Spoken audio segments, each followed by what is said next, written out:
Hello everyone. Today we talk about how to fix the app of SoulChill.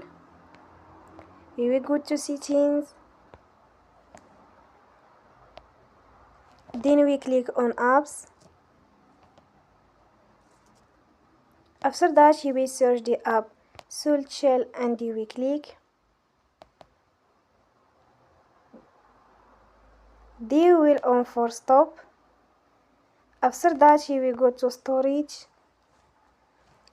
Then we click on clear cache.